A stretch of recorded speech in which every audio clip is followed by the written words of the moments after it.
सरकारी को दूर करना है और जो आपका चुनाव चिन्ह मिला है स्कूल का बस्ता भविष्य का रास्ता। स्कूल का बस्ता मिला नहीं है। स्कूल का बस्ता मांग कर लिया गया। क्यों? इसलिए कि लालू नीतीश के 35 साल के राज ने बिहार के बच्चों के पीठ से स्कूल का बस्ता हटाकर बोरा बांध दिया है, मजदूरी का बोरा बांध दिया है। तो जन स्वराज की जो सोच है, बिहार के लोगों की गरीबी को ख़त्म करने का रास्ता है शिक्षा, यानी कि स्कूल का बस्ता। बिहार के लोगों के लिए रोजगार का रास्ता है स्कूल का बस्ता। बिहार में पलायन अगर रोकना है तो उसका रास्ता है स्कूल का बस्ता। इसीलिए जन स्वराज का चुनाव चिन्ह है स्कूल का बस्ता, क्योंकि पढ़ाई से ही लोगों का विकास हो सकता है, पढ़ाई से ही गरीबी दूर हो सकती है। जब तक सरस्वती नहीं आएंगी तब तक लक्ष्मी नहीं आ सकती हैं। ये तो हिंदू धर्म में हर जगह कहा गया है। तो बिहार में गरीबी दूर करने का सबसे बड़ा जरिया है अच्छी पढ़ाई, और हम जन स्वराज की पूरा फोकस ही है पढ़ाई और रोजगार, और इसीलिए हम लोग का चुनाव चिन्ह भी है स्कूल का बस्ता। बहुत तेजी के साथ जम्मू कश्मीर में माइग्रेंट लेबर की हत्या हुई है। मेरे भाई, ऐसा है, आज से 2 बरस पहले मैंने एक ट्वीट करके कहा है कि कहीं पर भी दुनिया में, आप कश्मीर की और गुजरात की और केरल की बात मत कीजिए, कहीं पर भी मजदूरों के साथ कहीं अगर दुर्घटना होती है तो आप मान कर चलिए कि उसमें कोई ना कोई बिहार के घर का चिराग बुझना ही बुझना है। उसमें बिहार का कोई ना कोई बच्चा सफ़र करेगा ही करेगा। यहाँ के नेता इतने बेवकूफ़ लोग हैं कि कहते हैं कि अगर बिहार का लोग नहीं रहेगा तो दिल्ली में कूड़ा करकट जमा हो जाएगा, दिल्ली में सफाई नहीं हो जाएगा, वहाँ व्यवस्था ठप हो जाएगा। मेरे भाई, दिल्ली में जाकर ठेला लगाना, दिल्ली में जाकर साफ सफाई की काम करना, वहाँ सड़क बनाना, ये कोई बहुत गौरव की बात नहीं है।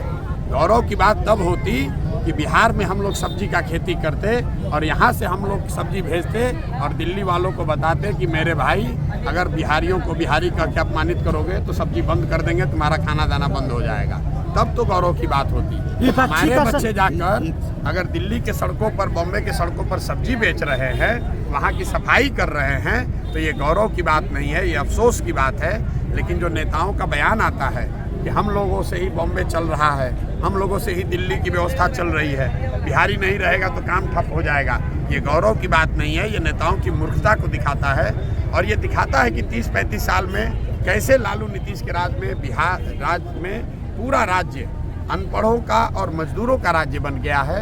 हम लोग स्टील सीमेंट नहीं बनाते हैं, टीवी फ्रिज नहीं बनाते हैं, हम लोग कंप्यूटर नहीं बनाते हैं। हम लोग यहाँ से जवान बच्चों को मजदूर बनाकर पूरे राज्य में भेज रहे हैं। आप छठ में दुर्दशा देख लीजिए, किसी स्टेशन पर जाइए, बच्चे किस दुर्दशा में आ रहे हैं वापस अपने घर।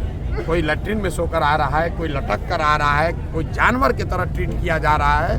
केंद्र में इनकी सरकार है, पटना में नीतीश कुमार बैठा हुआ है। इससे पूछिए एक आदमी को, मांझी जी आपके जो मंत्री हैं, पूछिए कि किस रेलवे स्टेशन पर गया है ये आदमी आज तक एक आदमी का मदद करने के लिए कि बिहार के बच्चों को आने की कम से कम व्यवस्था हो जाए। और ये लोग वोट मांग रहे हैं 30-30 साल से।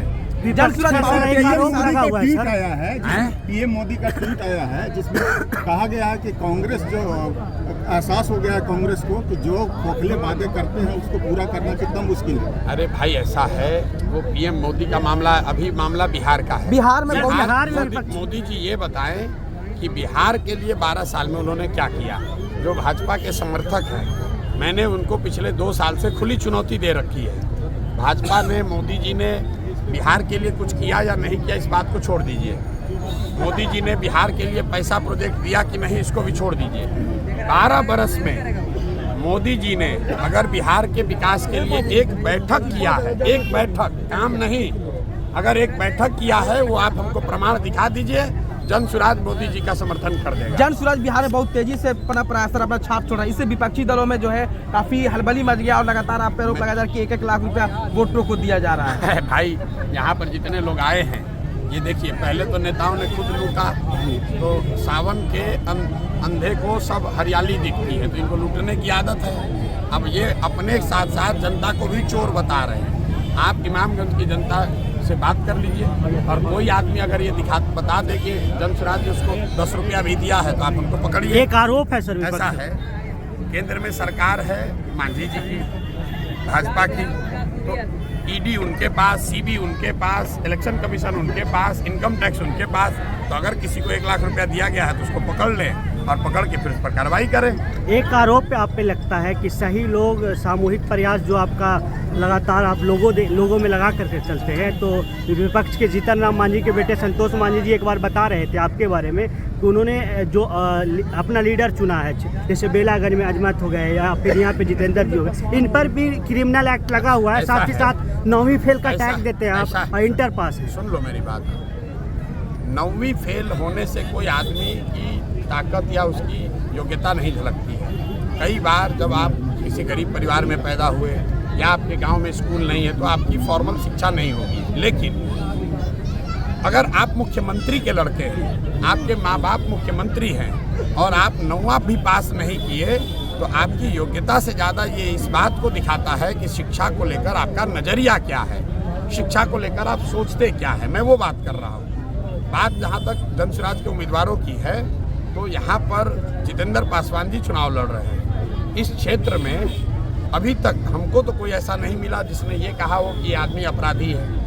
हमको तो कोई नहीं मिला जिसने ये कहा कि जितेंद्र पासवान ठग है, बालू माफिया है। अगर है तो आज आप हमको प्रमाण दिखा दीजिए, आज हम उसका कैंडिडेचर वापस ले लेंगे। वो आदमी ठग नहीं है, वो आदमी यहाँ क्रिमिनल नहीं है, वो यहाँ का बालू माफिया नहीं है, शराब का धंधा नहीं करता है। यहाँ पर एक अस्पताल चलाते हैं। अब इसमें आपको क्रिमिनल क्या लग रहा है भैया? सर इस वर्ष से अगर यदि जनसुराज अगर आपका टीम यदि सर यहाँ चुनाव निकालती है तो आने वाले समय में क्या कर सकते हैं? कोई जदी फदी कुछ नहीं है। जनसुराज यहाँ जीत रहा है, इसलिए नहीं कि प्रशांत किशोर कह रहे हैं। आपने अभी सभा में सुना, हम तो वोट भी नहीं मांगे। इसलिए जनसुराज जीतेगा क्योंकि 30-35 साल से जनता यहाँ लालू, नीतीश, भाजपा की सरकार से त्रस्त है। जनता विकल्प चाहती है और उसके सामने अब एक नया बेहतर विकल्प आ गया है। तो जितने लोग भाजपा के डर से लालू को और लालू के डर से भाजपा को वोट देते थे, अब उनके पास डरने की जरूरत नहीं है। उनके पास एक नया स्वच्छ विकल्प है, नया रास्ता है और जनता इस बार उनको सबक सिखाएगी।